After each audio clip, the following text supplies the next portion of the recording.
بسم الله الرحمن الرحيم طه ما أنزلنا عليك القرآن لتشقى إلا تذكرة لمن يخشى تنزيلا ممن خلق الأرض والسماوات. أعوذ بالله من الشيطان الرجيم. بسم الله الرحمن الرحيم. الحمد لله ثم الصلاة والسلام على أشرف المرسلين سيدنا محمد وعلى آله وصحبه وسلم. رب اشرح لي صدري ويسر لي أمري واحلل عقدة من لساني يفقه قولي. صدق الله العظيم. Chers croyantes et croyants en Allah, voici encore au rendez-vous ce samedi, une fois encore avec notre essai d'interprétation des versets du Coran Karim. Essai, parce que Allah seul peut interpréter ces versets.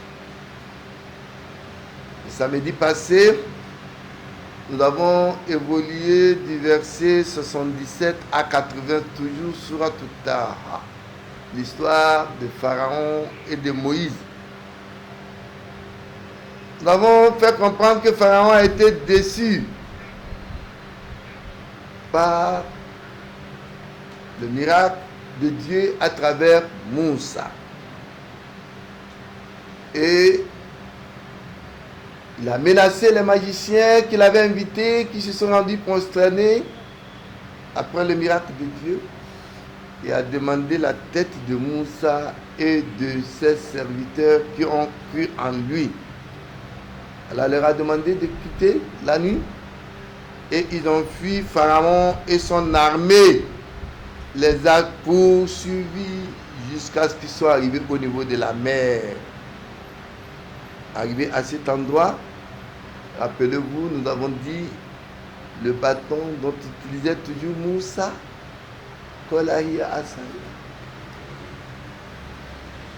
Il l'utilisait pour l'appui, pour son pâturage et à d'autres fins encore, autre fin de ce bâton, Dieu lui a dit encore à un autre miracle d'utiliser ce bâton pour fendre la mer en deux. Et c'est ainsi qu'ils ont traversé et Pharaon qui venait derrière avec son armée en péri. D'où aujourd'hui, certains pensent que c'est leur sang qui symbolise la mer Rouge. Nous avons évolué avec les versets où Allah a interpellé les fils d'Israël, à qui Allah a demandé, après avoir donné rendez-vous à Moïse au mont Sinaï, avec les chefs des tribus d'Israël au flanc du mont, pour recevoir les 10 commandements sur une tablette. D'où la révélation du message de Dieu par Moïse dans un document que nous appelons la Torah ou la Torah. La Torah contient alors le message qu'Allah a envoyé à Moïse. C'est tout comme Allah a révélé l'évangile à Jésus.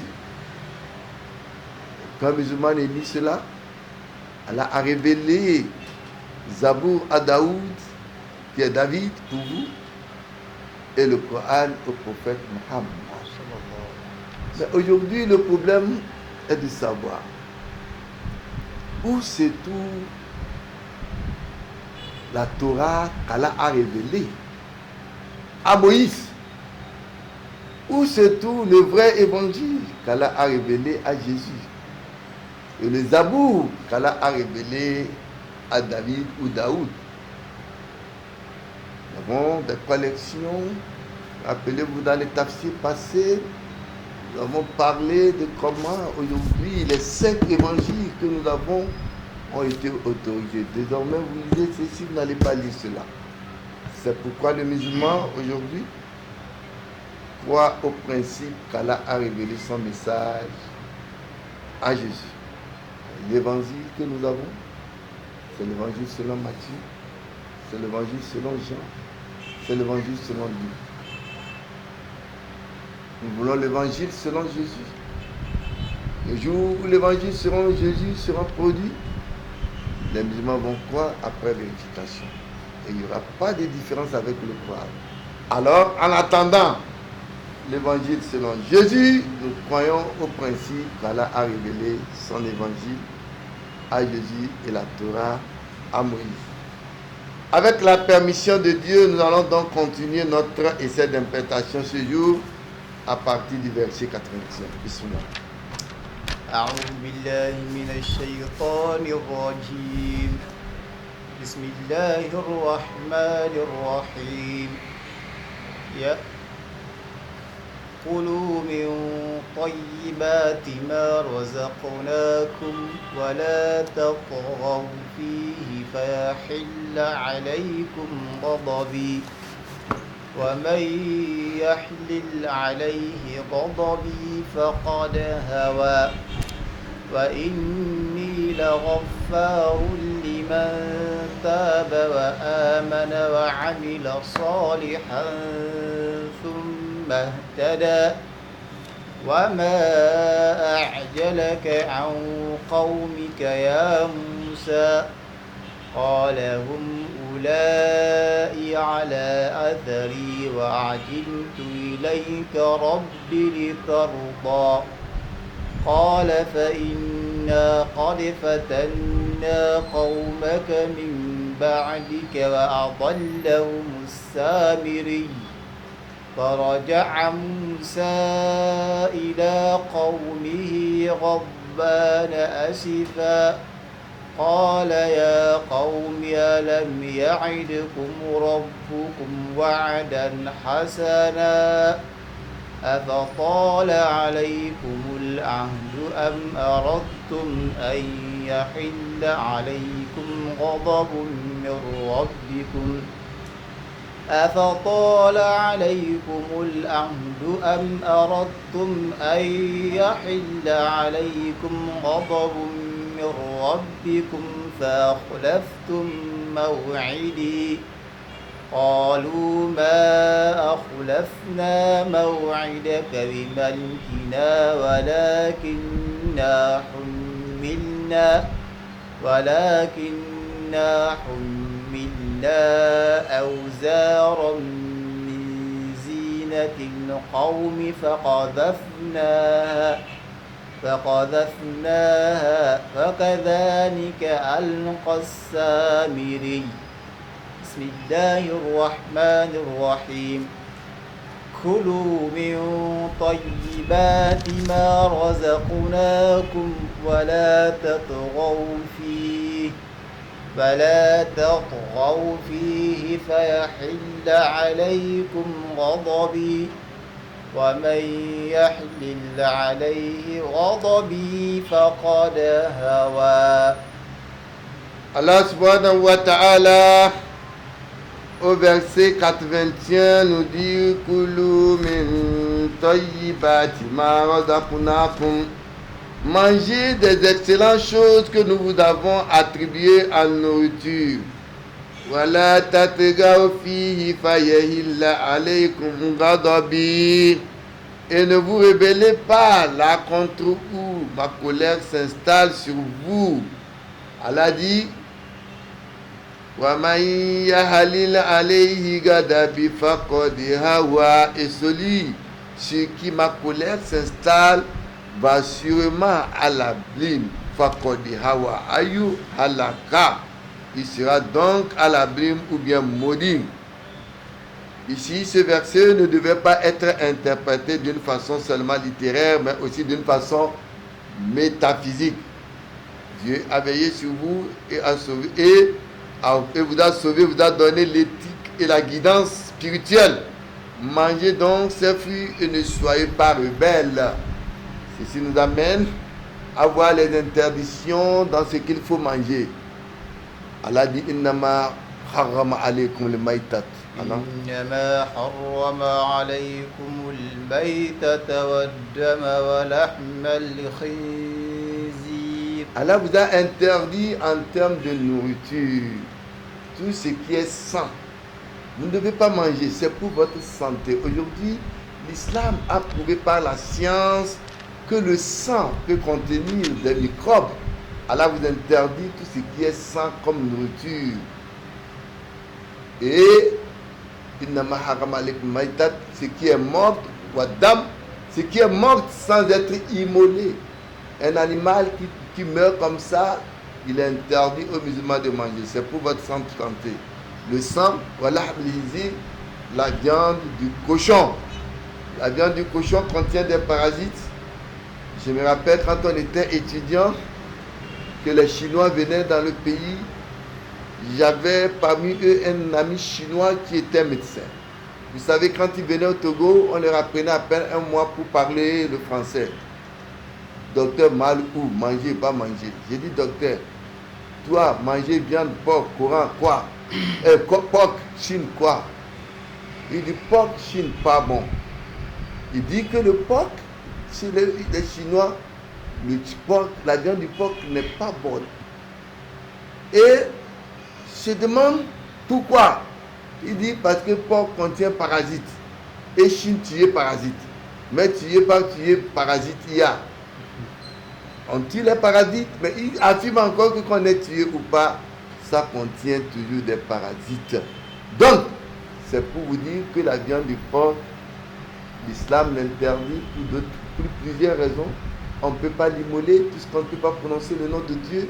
Et en plus, ces parasites qui s'y trouvent pour servir de nourriture aux musulmans. C'est pourquoi Allah a dit manger des excellentes choses que nous vous avons attribuées. وإني لغفار لمن تاب وآمن وعمل صالحا ثم اهتدى. Allah Jalla wa Ala, il continue encore dans ce verset, il dit wa inni lagafaru liman taba wa amana wa amila salihan summa ihtada. Oui, je suis grand pardonneur pour celui qui se repent et croit et fait œuvre bonne pour se guider. Alors vous voyez encore, amana wa amila salihan. Chaque fois qu'Allah utilise toujours la croyance, il ajoute le bon comportement. Celui qui se repent, qui croit et fait une bonne œuvre, Allah dit, puis se guide. Donc, ici, il y a 4 conditions de pardon en islam. Quand vous demandez pardon à Dieu, il faut une repentance, se maintenir de la rébellion, la désobéissance et de la négation. Vous devez donc une repentance totale. Deuxièmement, la foi, la croyance sincère en Allah, au prophète, le livre et le jour de jugement. Vous vous repentez, mais vous ne croyez pas toujours au oui, vous révélez par Allah comme étant votre livre de constitution, votre guide. Non, les bonnes œuvres, faire de bonnes choses selon les instructions de Dieu et du prophète Mohammed. La guidance, suivre le droit chemin d'une façon ferme et éviter de rester dans le mauvais chemin. Bismillah. وما أعجلك عن قومك يا موسى. Allah subhanahu wa ta'ala au verset 83 interpelle maintenant Moïse parce qu'il y a un fait que Moïse n'a pas pu contrôler après lui quand il a été interpellé par Dieu sur le mont Sinaï. Allah lui dit Wama ajalaka an qawmika ya Moussa. Qu'est-ce donc qui t'a fait te rater loin de ton peuple, ô Moïse? Moïse, pendant 40 jours, a quitté son peuple parce qu'il a été interpellé à un rendez-vous avec Dieu. Il a quitté, mais d'une façon précipitée, sans préparer psychologiquement, spirituellement, le peuple qui avait cru en lui. Et qu'est-ce qui s'est passé? Les versets suivants nous diront. Bismillah. قال هم أولئك على أثري وعجلت إليك رب لترضى إذ قال لهم أولئك على أثري. Il dit, ils sont eux sur la trace de mes pieds. Wa ajiltu ilayka rabbi litarda. Dit Moïse, et je me suis hâté vers toi, Seigneur, afin de t'agréer. Hein? وجاوزنا ببني إسرائيل البحر فأتوا على قوم يعكفون على أصنام لهم قالوا يا موسى اجعل لنا إلها كما لهم آلهة قال إنكم قوم تجهلون.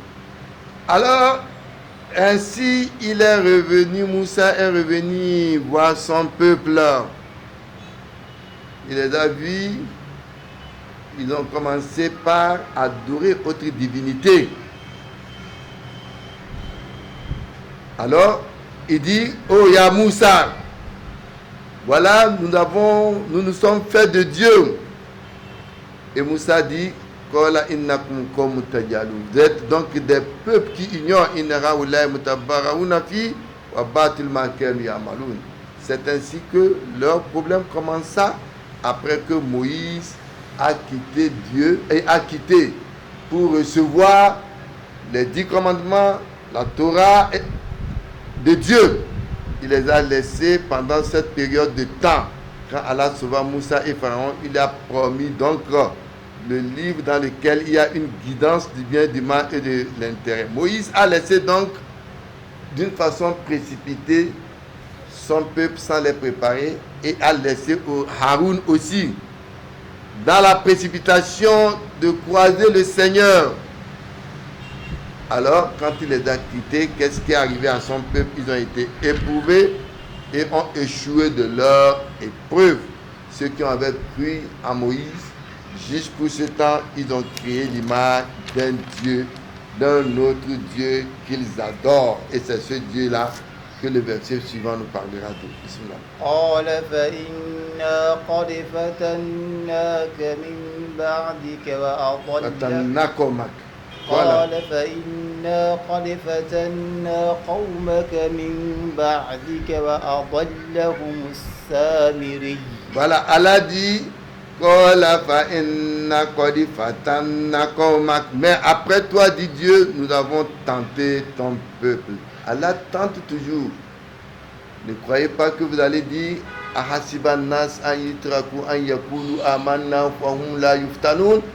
Est-ce que vous allez dire tout simplement, vous croyez en Dieu et vous ne serez pas éprouvés? La kodifatanna ladina min qablikum. Allah a éprouvé des gens avant vous. Son peuple a été éprouvé. Allah dit Mimba adik, après toi Moïse, wa adallahum Samiri. Et le Samiri les a égarés. Le Samiri qu'on parle ici, Samiri you, baptisé au nom d'une personne qui s'appelle Samaritain, que vous connaissez, qui a vécu 925 années avant Jésus-Christ. Il n'est pas d'origine indienne. Ça voudrait en termes littéraires dire ne me touche pas, pas touche. L'intouchable. Il a surgi pour présider au culte de veau d'or. C'est-à-dire, il a constitué en or. Il a ramassé de l'or. Vous savez, le peuple égyptien avait en ce temps la capacité d'or. Et il a fabriqué à partir de l'or un veau. De même, Misra et Misr sont des noms des familles, des courants. Celui dont les Arabes donnent à l'Égypte, pays d'origine de Moïse. Misra. C'est à partir donc de ce nom que la ville d'Égypte est donnée. C'est le nom de famille couramment en arabe. Donc, Misra a servi aussi à désigner l'Égypte déjà dans la haute antiquité. Quand on lit dans Genève 10.6, on a Misraï. De même, dans certaines langues sud-indiennes, Benin signifie eau. Selon Ibn Hanbal, de son volume 4, 206, Muhammad avait fait un long séjour à Bahreïn et à Oman. Et selon l'Exode 4 et 24, ce n'est pas Samiri, selon la Bible, mais c'est Haroun qui sera coupable de l'adoration, de l'abomination de fabriquer le veau. Or, le Coran rejette cette histoire biblique que nous lisons dans l'Exode. Le Coran le rejette parce que l'Exode de la Bible, Exode 32, versets 4 à 24, qui, au lieu d'accuser Samir, de tirer, de répéter ou d'entraîner le peuple dans l'adoration du veau qui a été fabriqué à partir de l'or, le Coran rejette ça car il dit وَلَقَدْ قَالَ لَهُمْ هَارُونُ مِنْ قَبْلُ وَلَقَدْ قَالَ لَهُمْ هَارُونُ مِنْ قَبْلُ يَا قَوْمِ إِنَّمَا فُتِنْتُمْ بِهِ وَإِنَّ رَبَّكُمُ الرَّحْمَنُ فَاتَّبِعُونِي وَأَطِيعُوا أَمْرِي. Aaron, pour contredire la version biblique, le Coran nous dit, Aaron leur avait bien dit auparavant, ô mon peuple, vous avez été tentés, rien d'autre. L'or de Samiri qu'il a fabriqué, or le très haut, le très miséricordieux est vraiment votre Seigneur. Suivez-moi donc, il leur dit de le suivre et obéissez mes commandements. Qui prouve que la version que nous lisons dans cette version biblique est contraire à cette version du Coran. Bismillah. فرجع موسى إلى قومه غضبان أسفا قال يا قوم ألم يعدكم ربكم وعدا حسنا أفطال عليكم العهد أم أردتم أن يحل عليكم غضب من ربكم فأخلفتم موعدي. Allah subhanahu wa ta'ala au verset 86 nous dit Faraja Moussa ila qawmihi gadibani asifa. Moïse retournant donc vers son peuple en colère, chagrin, il disait Qala ya qawmi alam ya'idukum rabbukum wa'adan hasana. Oh mon peuple, votre Seigneur ne vous a-t-il pas promis belle promesse? Afatola alaykumul ahad. Et le pacte a-t-il donc été trop long pour vous? Comme il est parti pendant 40 jours, am aratum an yahilla alaykum ghadabu min rabbikum fa ahalaftum maw'idi. Ou avez-vous voulu que de votre Seigneur une colère s'installe sur vous pour que vous ayez manqué à mon rendez-vous? Moussa, qui est revenu voir son peuple en train d'adorer le veau, était très fâché. Ceux qui avaient déjà cru en Dieu de Moussa, qui ont rejeté Pharaon, voilà encore tenté et prouvé qu'ils adorent le veau. Allah dit, la promesse, il dit, et la loi et la guidance. Allah dit wa iz akhadna mithaqakum wa rafa'na fawqakum. وإذا أخذنا ميثاقكم ورفعنا فوقكم الطور خذوا ما آتيناكم بقوة واذكروا ما فيه لعلكم تتقون. Et quand nous avons fait votre alliance et brandi sur vous le mont, tenez ferme ce que nous vous avons donné et souvenez-vous de ce qui s'y trouve. Peut-être auriez-vous été pieux. Le mont Sinaï, c'est la péninsule entre les armes de la mer Rouge, le lieu où donc Moïse a reçu les commandements et les lois sont données à Moïse à cet endroit. Donc il est venu voir son peuple et il était donc très fâché de les voir désormais adorer le veau.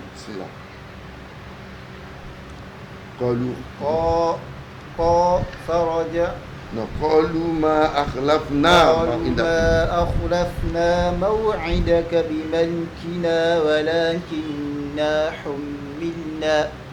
ولكننا حملنا أوزارا من زينة القوم فقذفناها